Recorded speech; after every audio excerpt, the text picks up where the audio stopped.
నువ్వు ఓడెక్కాలంటే పరలోకాన్ని తీసుకెళ్లేది ఏంటి? వాడే కదా. ఈ ఒడ్డునున్న నిన్ను ఆ ఒడ్డుకు తీసుకెళ్లేది ఏంటి? వాడే. భూలోకంలో ఉన్న నిన్ను పరలోకానికి తీసుకెళ్లేది ఏంటంటే ఈ రక్షణ వాడే. ఈ రక్షణ వాడెక్కడానికి నీ దగ్గర ఉన్న అన్ని మంచి క్రియలను బట్టి స్తోత్రం. ఒకే ఒక బంధకం ఉంది నీకు, అది కాళ్ళుకి కట్టబడి ఉంది. పెద్ద ఏనుగు చిన్న కాలు తాడు కట్టి ఆ కొయ్యి కట్టేది ఎక్కడ పోదంటది.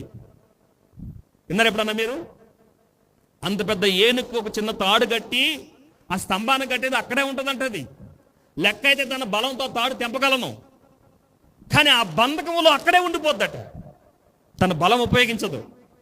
అలాగే చాలాసార్లు మనకు 99% అన్ని మంచి క్రియలు ఉన్నా ఒక బంధకంతో కట్టబడి నువ్వు పరలోకం వెళ్ళలేని వాడిగా మిగిలిపోతావు. అది నీకు తగునా అని దేవుని వాక్యం మనల్ని హెచ్చరిస్తుంది. పులుసుని పిండి కొంచెమైనను ముద్దంతయు పులియజేయును.